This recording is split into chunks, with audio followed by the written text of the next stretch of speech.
All the relevant steps have been taken to reap the harvest in this Maha season. We are in the process of distributing fertilizer. But unfortunately, significant damage was done due to the drought in Walava zone. On the other hand, more damage was done due to the floods in Mathura and Gaul areas. Even amidst these conditions, we were able to obtain necessary harvest from other farmers. We were able to obtain a sufficient harvest with a surplus of 200,000 metric tons. I admit that the Paddy Marketing Board was unable to have sufficient crops in the reserves. I tried my best to ensure that the board had sufficient reserve, but we did not have adequate funds for it. I cannot point any fingers regarding this because Treasury was also low on funds. If that was not the case, then there would be no need to import rice. I admit there are issues with regards to obtaining funds for fertilizer because some officials in the agricultural service don't like this. They like if they get the paddy to distribute. We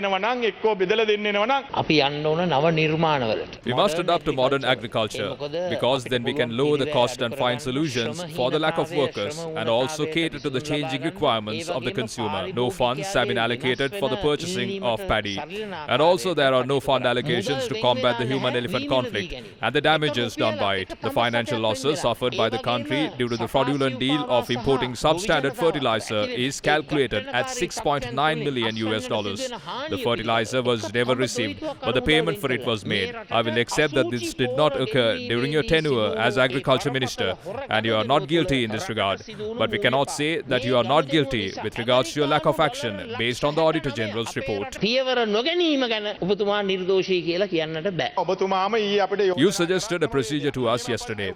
We have asked the CID to give a report on this as no names have been stated in this regard. No parties have been held responsible for this. What has the Auditor General said? He has said that the officials in the State Ministry and Ministry of Agriculture had acted irresponsibly with regards to this matter. Then who is the responsible party? Is it Sajith Premadasa?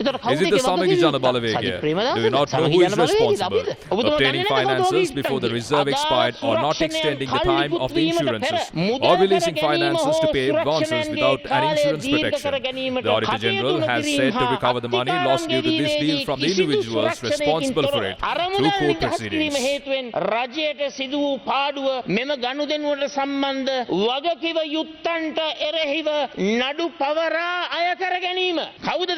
Qualified විගණකාධිපතිතුමා Wickramaratne මැතිතුමා නීති රීති ප්‍රකාරව ගිවිසුම් වලට අනුකූලව ක්‍රියා නොකළ උක්ත සැපයුම්කාර සමාගම ශ්‍රී ලංකාව තුල ආසාදු ලේඛනගත කිරීමට කටයුතු කිරීම ලක්ෂ 13,827ක මුදලක් ලබා ගැනීම සඳහා ඒ සැපයුම්කාරයට එරෙහිව න්‍යායිතික කටයුතු කිරීම මෙන්න තියෙනවා ඔක්කොම නිර්දේශ ඔබතුමාට මතකද මේ නැනෝපෝර.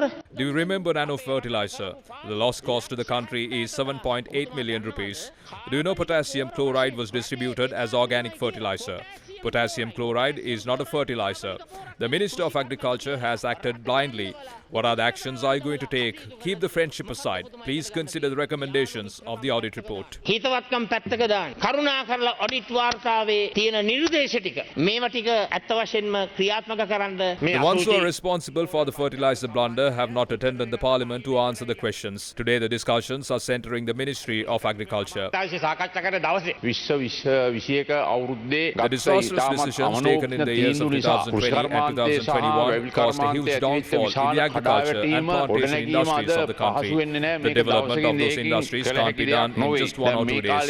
Considering this time, Minister, there is no urea in Polonnaruwa. There is no mud fertilizer in Polonnaruwa. A lot in Polonnaruwa haven't received the 10,000 promised by the government. The farmers are having a hard time. On the other hand, the prices of weedicides and pesticides have also increased.